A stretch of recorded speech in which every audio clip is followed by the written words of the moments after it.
बांस की खेती के लिए बिहार का कई इलाका जाना जाता है। बताते हैं कि बिहार के कई इलाकों में बांस की अच्छी खेती होती है।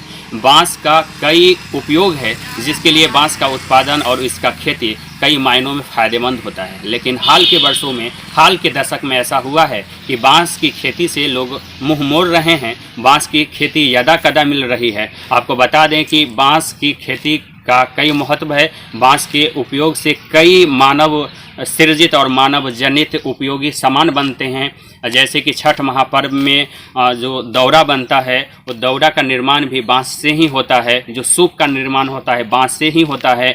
तमाम तरह की जो बांस से जुड़ी हुई लाठी का निर्माण भी बांस से ही होता है। जैसे लोग मरने के बाद जो अर्थी बनाते हैं, उसके लिए भी बांस की ही ज़रूरत है। पहले सहज रूप से बांस का निर्माण होता था। इसी तरीके से घर बनाने के लिए भी बांस की ही ज़रूरत होती है। जब शादी विवाह का जो मंडप तैयार होता है, मरवा बनाया जाता है, उसके लिए भी बांस की ज़रूरत होती है।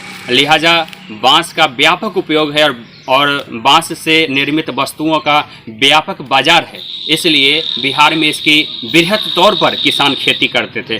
पुराने किसानों का, पुराने जानकारों का बताना है कि हर किसान जो तमाम तरह की खेती के साथ एक बीट बांस का जरूर रखते थे। उनका एक जो खेत होता था वो बांस बसबिट्टी के रूप में ज़रूर जाना जाता था। लेकिन हाल के दशकों में ऐसा नहीं हुआ है। किसानों का बताना है कि बांस अब लाभदायक नहीं रह गया है, जिसके वजह से बांस की खेती नहीं की जा रही है। आप जो पीछे देख पा रहे हैं कि ये बांस की खेती है।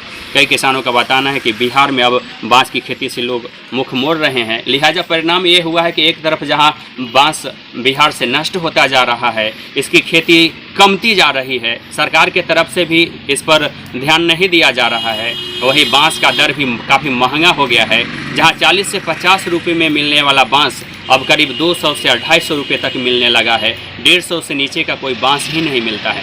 बांस की भी कई गुणवत्ता होती है, कई क्वालिटी होती है। लिहाजा बिहार की सरकार को भी बांस की खेती के प्रति किसानों को जागरूक करने की ज़रूरत है। जो स्थानीय वैज्ञानिक हैं, जो कृषि विश्वविद्यालय के वैज्ञानिक हैं, उनको भी बांस की खेती के प्रति किसानों में जागरूकता और जन जागरूकता लाने की ज़रूरत है। Deepak Kumar Tiwari, A to Z news live, Samastipur, Bihar.